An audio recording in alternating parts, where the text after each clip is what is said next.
আসসালামু আলাইকুম viewers, welcome back to my channel. আশা করি সবাই ভালো আছেন। ফ্রেন্ডস, তরমুজের সিজন, তাই ঠান্ডা ঠান্ডা তরমুজের আইসক্রিম রেসিপি শেয়ার করছি। খুবই মজাদার একটি রেসিপি বলতে পারেন। সো আইসক্রিমটি তৈরি করার জন্য এখন আমি তরমুজ কেটে নিচ্ছি।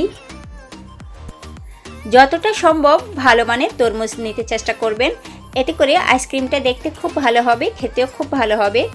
সো আমি তরমুজ কেটে নিচ্ছি। তরমুজের লাল অংশটা যেভাবে পারেন কেটে নিতে পারেন, আমি এইভাবেই কেটে নিচ্ছি।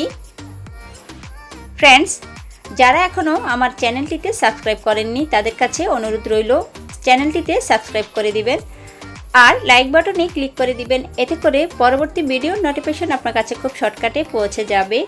সো এইভাবে গ্রেড করে নিতে হবে। তরমুজের আইসক্রিম তৈরি করার জন্য তরমুজ ব্লেন্ড করা যাবে না, এইভাবে রসটা বের করে নিতে হবে। এতে করে বিচিটা আস্ত থাকবে, বিচি ছাড়ানো সহজ হবে। সো আমি এক এক করে তরমুজের রসগুলো বের করে নিচ্ছি। অবশ্যই গ্রেটারের চিকন অংশ দিয়ে গ্রেট করে নিতে হবে। এখন আমি ছেঁকে নিচ্ছি। এইভাবে গ্রেট করে ছেঁকে নিলে তরমুজের রসটা খুব সহজে বের হয়ে যাবে আর ছেঁকে নেওয়াটা খুব সহজ হবে। এতে করে সম্পূর্ণ রস একদম ভালোভাবে নিংড়ে নেওয়া যাবে।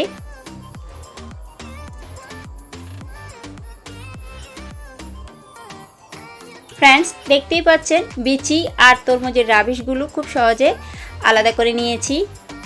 এখন আমি 1 চিমটি পরিমাণে লবণ অ্যাড করে নিয়েছি। চিনি দিয়ে দিচ্ছি। যে যতটা মিষ্টি পছন্দ করেন সে অনুযায়ী চিনি অ্যাড করে নেবেন। এখন আমি নর্মাল অবস্থায় কর্নফ্লাওয়ার অ্যাড করে নিচ্ছি। এখানে আমি 3 টিস্পুন কর্নফ্লাওয়ার অ্যাড করে নিচ্ছি। ভালো করে গুলে নিতে হবে, যাতে করে কোনো প্রকারের দলা পেকে না থাকে। ভালো করে গুলিয়ে নিতে হবে। এই পর্যায়ে চুলার আগুন জ্বালিয়ে দিতে হবে। মিডিয়াম ফ্লেমে জাল করে বলক তুলে জাল করে নিয়েছি। ফ্রেন্ডস, অবশ্যই বেশ কিছুক্ষণ জাল করে নিতে হবে।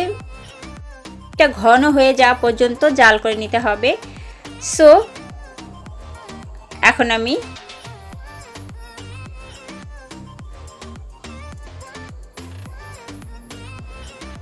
আবারও, যেহেতু পাতলা রয়েছে পানিটা, তাই আমি আবারও আরও 2 টিস্পুন কর্নফ্লাওয়ার নর্মাল পানি দিয়ে মিশিয়ে এখন অ্যাড করে নিয়েছি। অবশ্যই দেওয়ার সাথে সাথে ভালো করে মিশিয়ে নিতে হবে, যাতে করে দলা পেকে না থাকে। সো এইভাবেই মিশিয়ে নিতে হবে, অনবরত নাড়াচাড়া করে।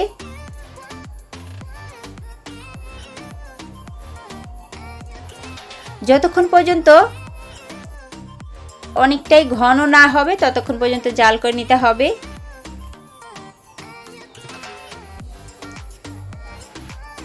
বেশি সময় জাল করতে না চাইলে কর্নফ্লাওয়ারটা একটু বাড়িয়ে দিলে হবে। সো আমি বেশ কিছুক্ষণ এইভাবে জাল করে নিচ্ছি, ঘন ঘন হয়ে যাওয়া পর্যন্ত। এখন আমি ঠান্ডা করে, একদম ঠান্ডা করে তরমুজের মিশ্রণটাকে আইসক্রিমের জন্য এইভাবে ঢেলে নিচ্ছি। ফ্রেন্ডস, যে এরকম মোল্ডে দিতে পারেন, আইসক্রিমটা তৈরি করতে পারেন, কোনো সমস্যা নেই। আমি এইভাবে এরকম মোল্ডে দিয়ে দিচ্ছি, এতে করে আইসক্রিমটা দেখতে খুব ভালো লাগে। সো আপাতত এইভাবে ঢেকে রেখে দিতে হবে। এখন আমি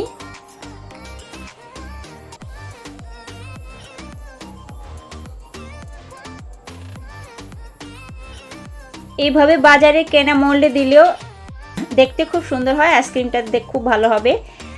বাচ্চারা এই ধরনের আইসক্রিম খুব পছন্দ করে থাকে। সো এই মোল্ডেও আমি দিয়ে দিচ্ছি, তবে পুরো ভর্তি করে দেওয়া যাবে না, একটু নিচে থাকবে।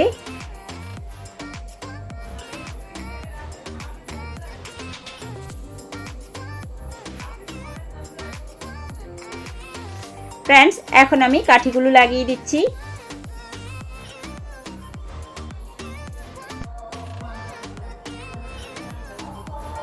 ফ্রেন্ডস, যখন হালকা হালকা কিছুটা বরফ হয়ে যাবে তখনই কাঠিগুলো অ্যাড করে নিতে হবে। দেখতেই পাচ্ছেন আইসক্রিম তৈরি হয়ে গিয়েছে। আমি একদিন রেখে দিয়েছি ডিপ ফ্রিজে। এখন আইসক্রিমগুলো একদম কমপ্লিট হয়ে গিয়েছে। সো এখন আমি বের করে দেখাচ্ছি। ফ্রেন্ডস, এইভাবে আইসক্রিম খুবই সহজে তৈরি করা যায়। আর তরমুজের সিজন, অবশ্যই এই গরমে ঠান্ডা ঠান্ডা তরমুজের আইসক্রিম খেতে খুব ভালো লাগবে। এখন আমি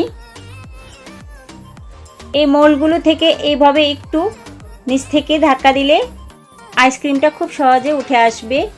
সো আমি একটা তুলে দেখাচ্ছি। এখান থেকে এই মোলটা উপরে একটু পানি দিয়ে ভিজিয়ে তারপরে এইভাবে খুব সহজে তুলে নিতে পারবেন। সো এক এক করে সবগুলো আইসক্রিম আমি নিচ থেকে ধাক্কা দিয়ে বের করে নিচ্ছি। কতটা পারফেক্ট আইসক্রিম তৈরি করে নিয়েছি। এইভাবে আইসক্রিম তৈরি করে খুব মজা করে খেতে পারেন। গরমে আইসক্রিম তো অবশ্যই খাওয়া উচিত।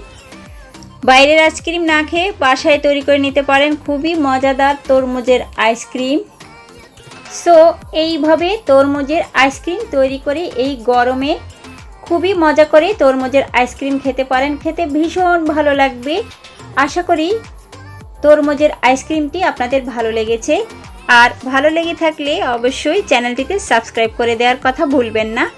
সো যারা আমার ফেসবুক পেজ থেকে দেখছেন তাদেরকে অসংখ্য ধন্যবাদ। পেজটিকে ফলো দিয়ে যাবেন, লাইক দিবেন, বেশি বেশি শেয়ার করবেন, আত্মীয় স্বজন ফ্রেন্ড সার্কেলের মধ্যেও শেয়ার করে দিবেন।